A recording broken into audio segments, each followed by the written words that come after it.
하나님의 말씀 이사야 49장 8절에서 우리 13절까지 함께 읽겠습니다. 시작. 여호와께서 또 가라사대 은혜의 때에 내가 네게 응답하였고 구원의 날에 내가 너를 도왔도다.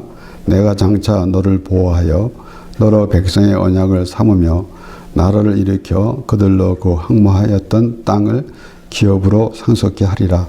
내가 잡혀 있는 자에게 이르기를 나오라 하며 흑암에 있는 자에게 나타나라 하리라.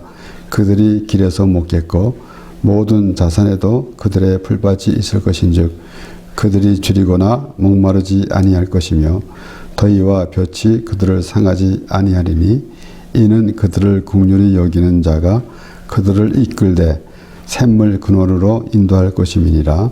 내가 나의 모든 산을 길로 삼고 나의 대로를 도두리니 혹자는 원방에서 혹자는 북방과 서방에서 혹자는 시림 땅에서 오리라. 하늘이여 노래하라. 땅이여 기뻐하라. 산들이여 즐거이 노래하라. 여호와가 그 백성을 위로하였은즉 그 고난당한 자를 긍휼히 여길 것임이니라. 아멘. 오늘 읽은 이 말씀은 예루살렘의 회복이라는 표제가 있습니다. 이스라엘 자손들이 유다 백성들이 바벨론으로 포로가 되어 있다가 이제 예루살렘으로 돌아가는 그 과정을 보면서 그가 하나님 안에서 이스라엘 백성들, 하나님의 백성 이스라엘 자손들이 그 하나님의 인도함을 따라 살아가는 것이 얼마나 귀한 것인지 깨달아야 할 것입니다. 우리가 구구절절 하나님의 말씀을 보면서 하나님의 은혜를 우리가 날마다 생각해야 할 것입니다. 아무도 이 세상에 살아가는데 사람마다 참 고생하며 참 힘들게 살아가려고 하는 사람들은 아무도 없을 것입니다. 얼마나 이 세상에 살면서 자기가 생각하는 삶이 저마다 다 참 평안하고 참으로 좋은 삶을 살아가기를 원할 것입니다.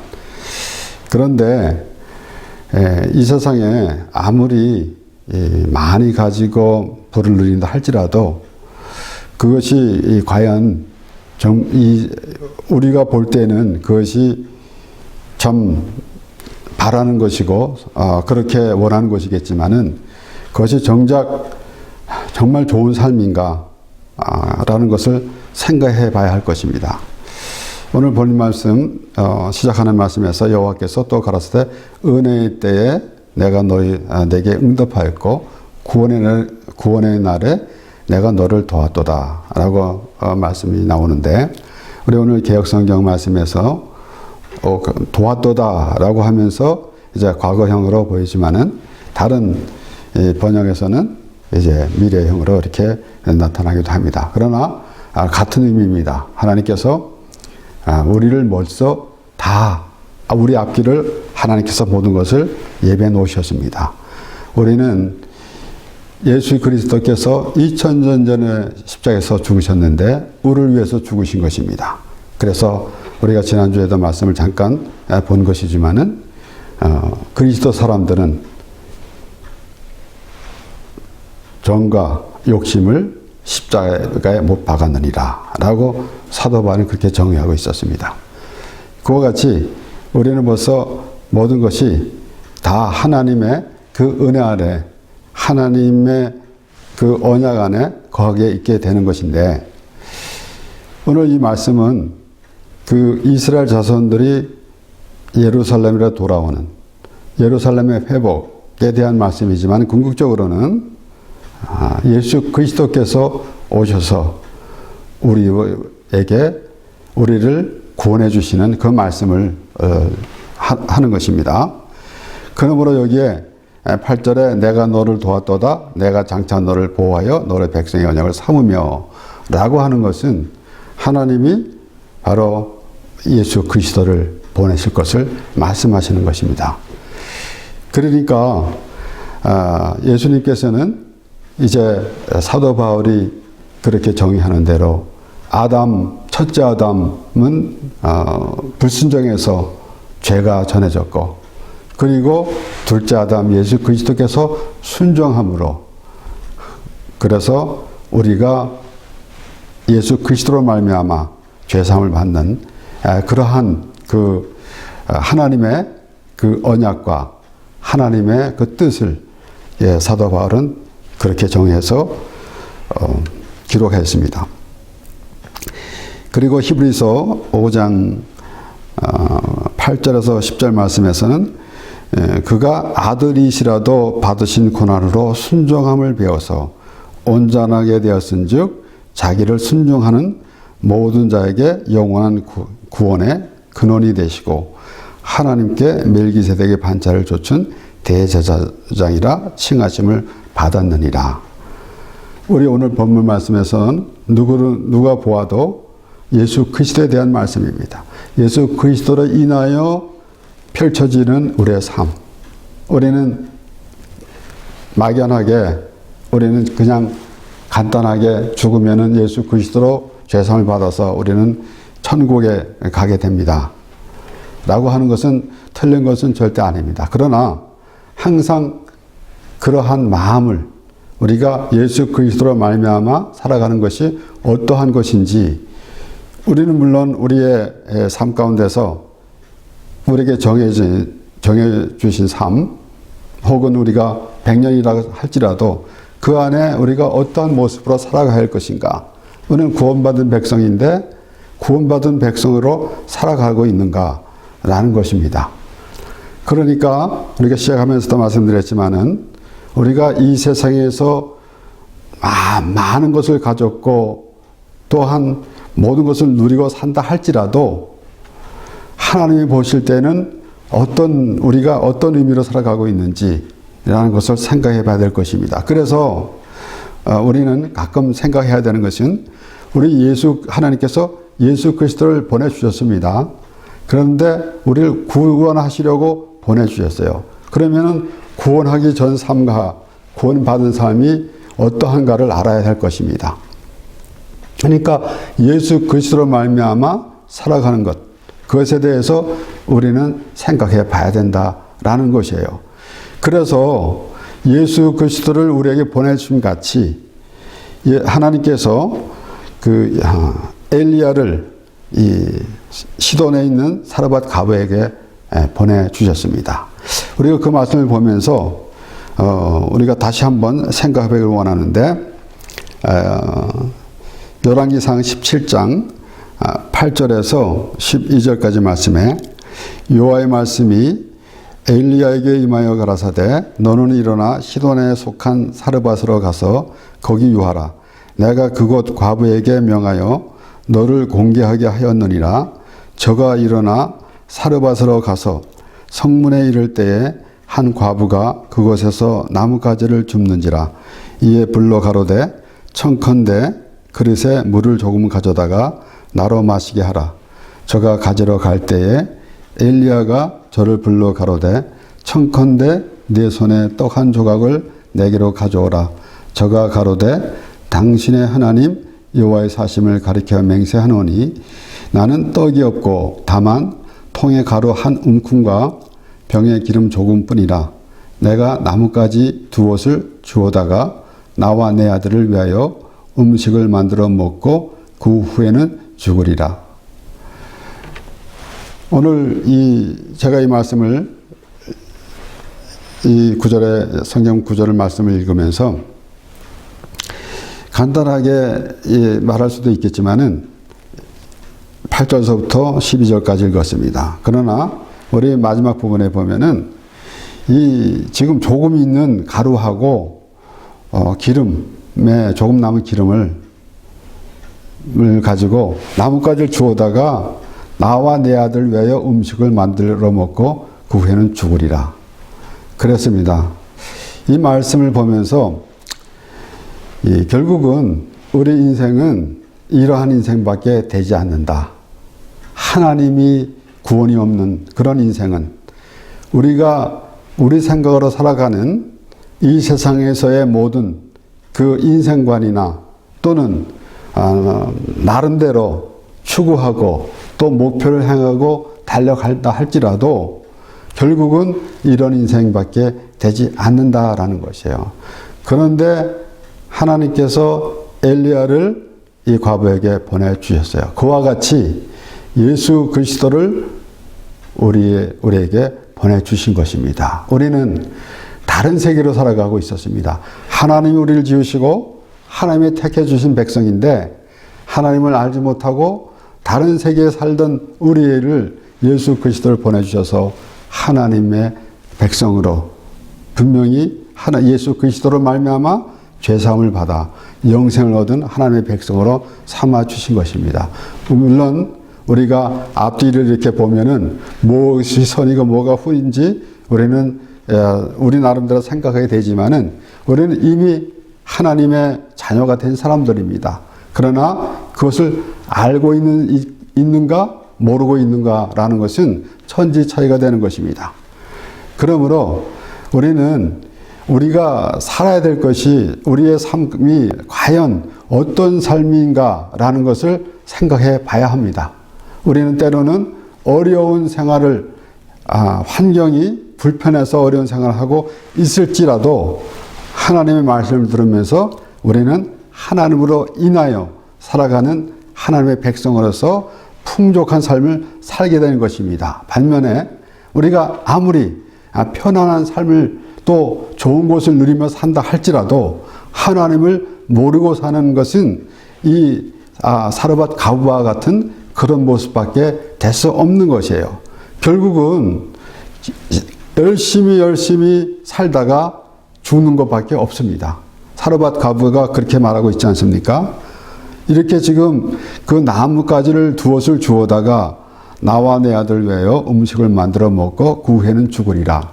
인생이 하나님의 없는 인생은 이 이상이 뭐가 되겠습니까? 결국은 사르밧 가부와 같은 그러한 모습밖에 될 수 없는 것입니다.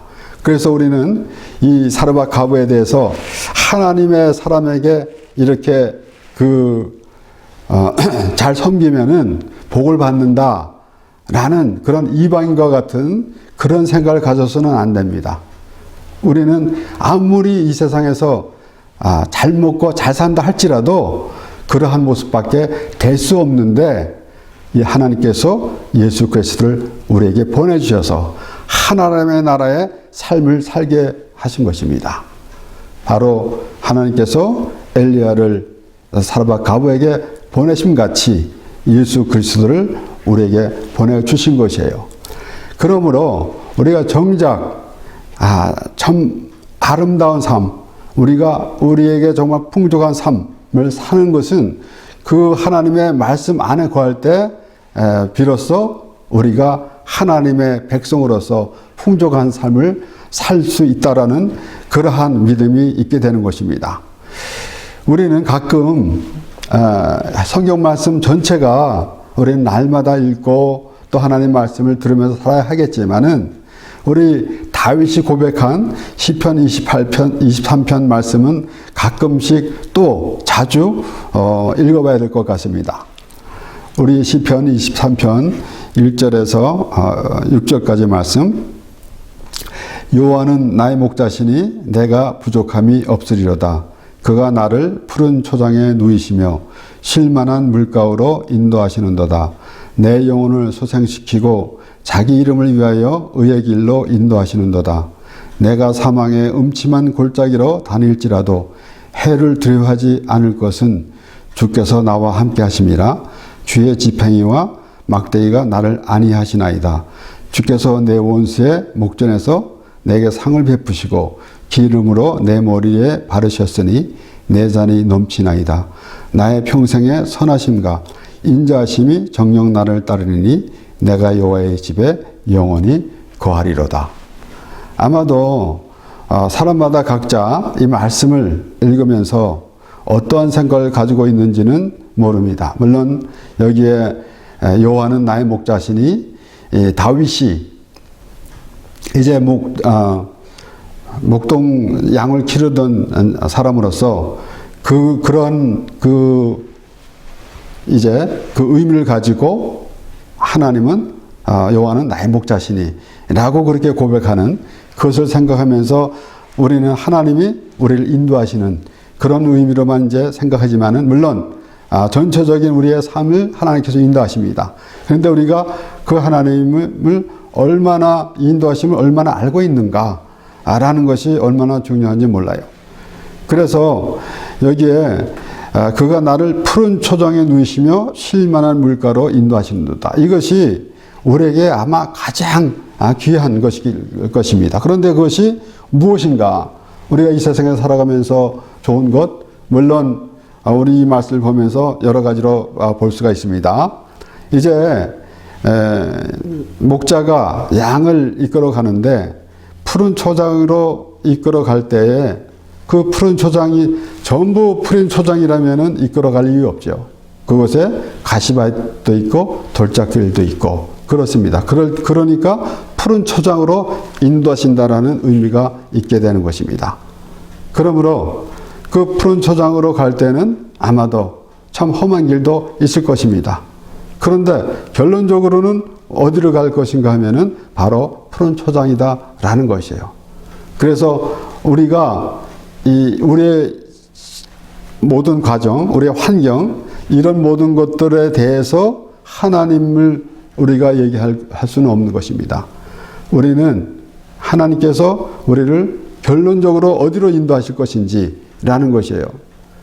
이스라엘 백성들을 하나님께서 애굽에서 이끌어내시고 약속의 땅 가나안으로 인도해 주시는데 그 광야의 그 험한 길을 이제 통과하면서 결국은 가나안에 인도하여 주신 것입니다. 그 가운데서 많은 우여곡절이 있었지만은 하나님께서 약속하신 대로 가나안 땅으로 인도해 주십니다.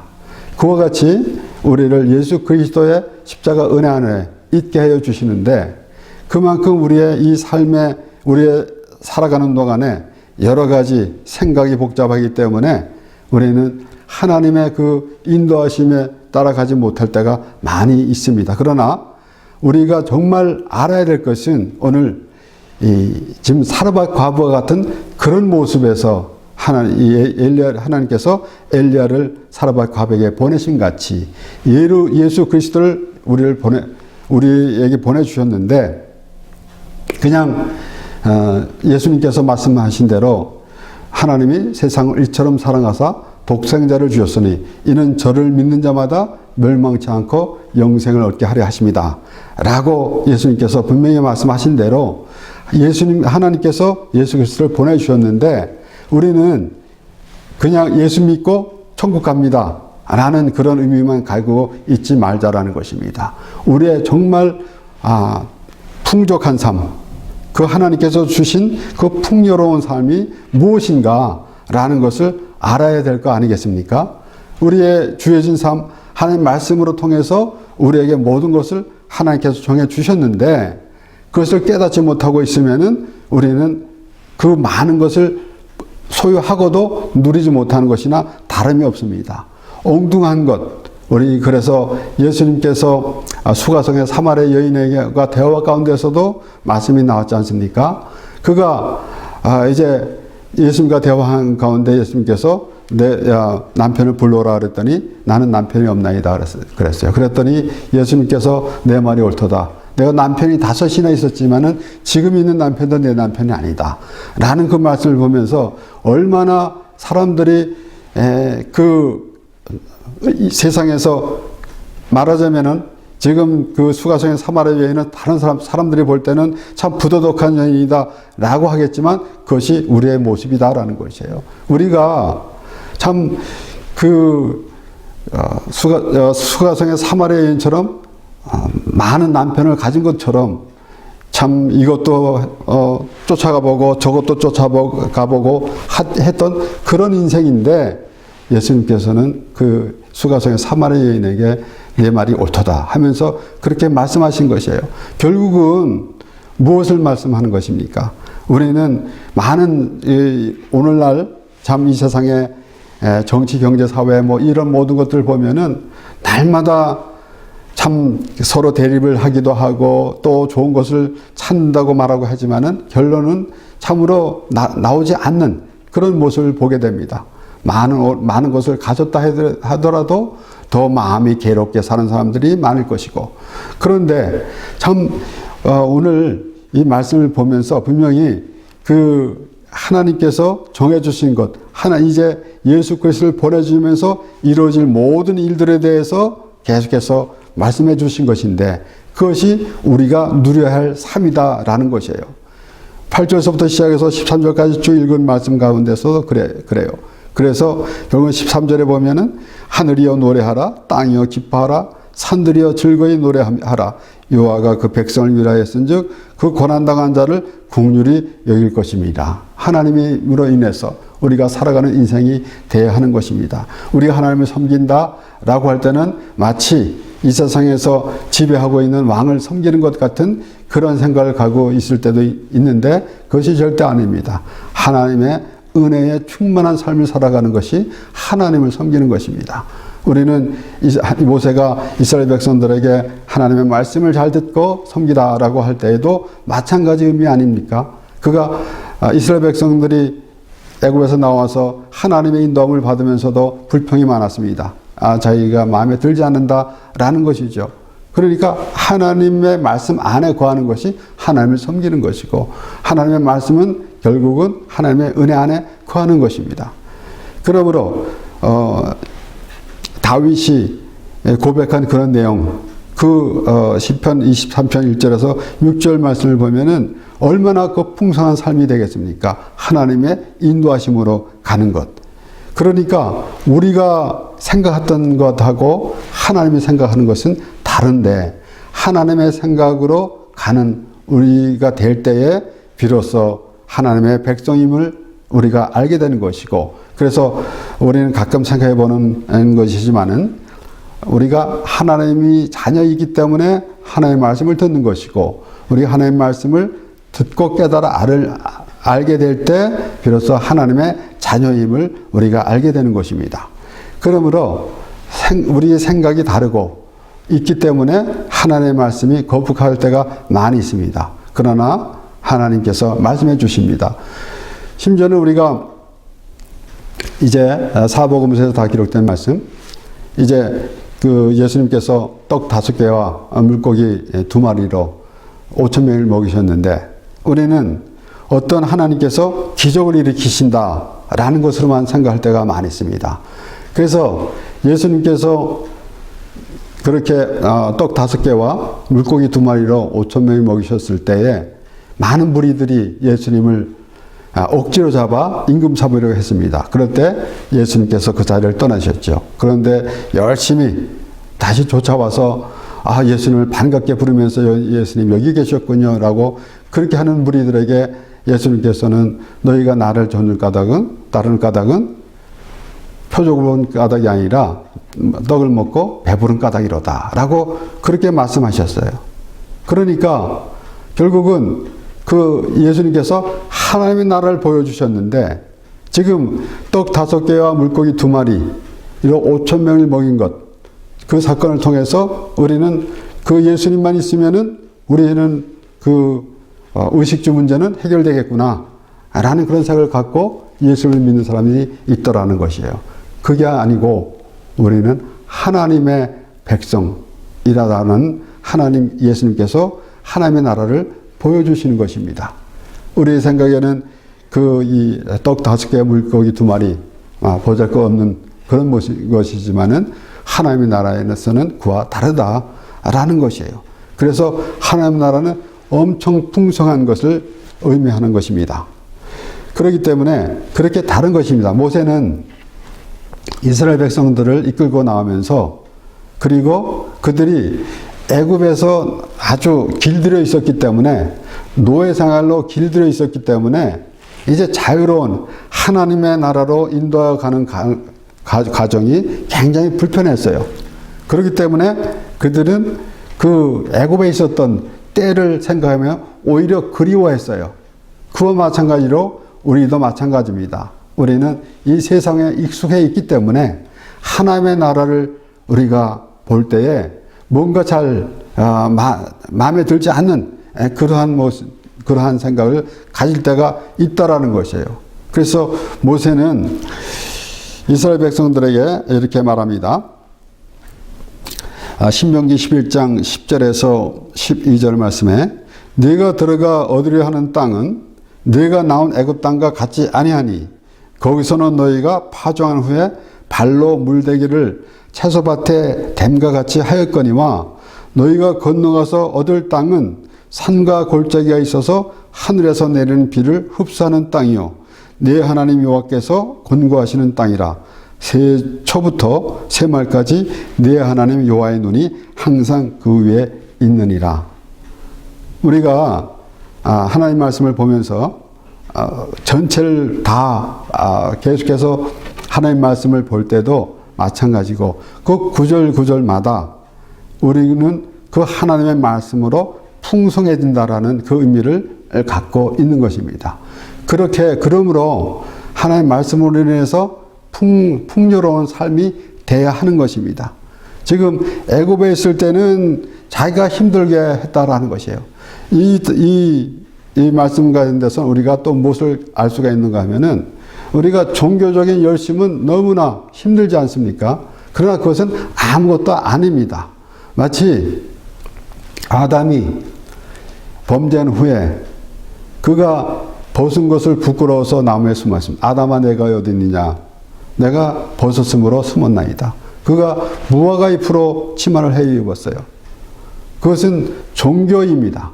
죄를 종교로 가릴 수는 없는 것입니다. 그러니까 지금 이스라엘 백성들이 애굽에서 있었을 때 발로 물대기를 하는 것 같은 것은 그런 의미로도 우리가 볼 때에 얼마나 한심한 것이겠습니까?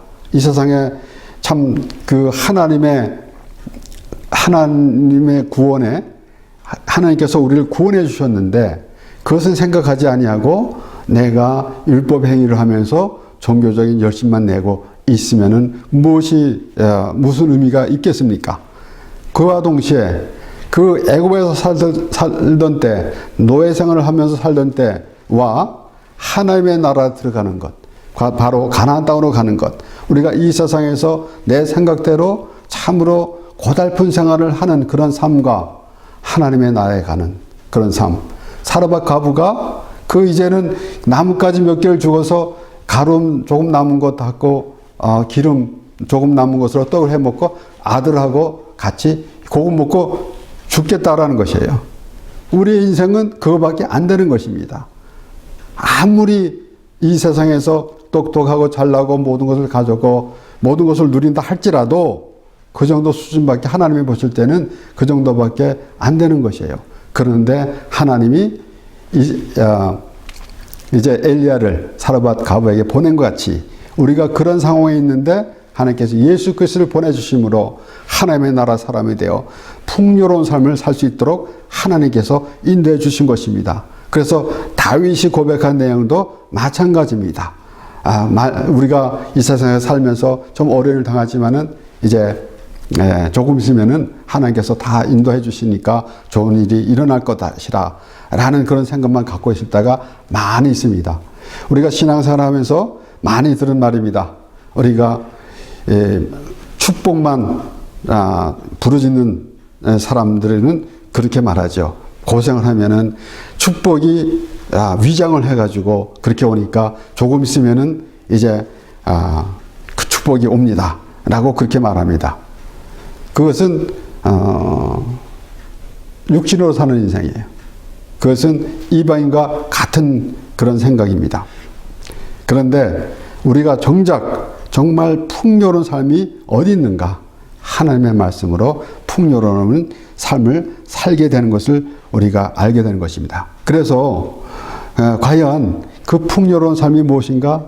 우리 8절에 시작하면서 나온 말씀, 또 가라사대 은혜의 때에 내가 내게 응답하였고 구원의 날에 내가 너를 도왔도다 라고 시작하면서 이제 이루어지는 말씀인데, 우리 사도 바울이 고린도 후서 6장에 이 말씀을 인용해서 이제 말하고 있습니다. 6장 1절 2절에 우리가 하나님과 함께 일하는 자로서 너희를 권하노니 하나님의 은혜를 헛되이 받지 말라. 가라사대 내가 은혜 베풀 때에 너를 듣고 구원의 날에 너를 도왔도다 하셨으니 보라 지금은 은혜 받을 만한 때요 보라 지금은 구원의 날이로다. 지금이라는 것이며 우리가 나중도 아니고 나 옛날에 참 하나님 은혜 많이 받았어 나가 아니라 또 앞으로 내가 지금 바쁘니까 내가 좀 이 생활 조금 더 하고 그 다음에 내가 하나님을 믿고 가죠 라는 것 아니고 지금이다 라는 것입니다. 항상 우리는 하나님께서 우리를 주관하여 주시는데 우리의 생각대는 몇 년도가 있고 또 지나간 몇 년이 있고 앞으로 몇 년도 있지만은 하나님으로서는 항상 지금입니다. 그러니까 여기에 지금 사도 바울은 보라 지금은 은혜 받을 만할 때요 보라 지금은 구원의 날이로다. 하나님께서 지금 이사야 선지자를 통해서 하신 말씀 그것을 사도 바울이 또 말하고 있는 것입니다.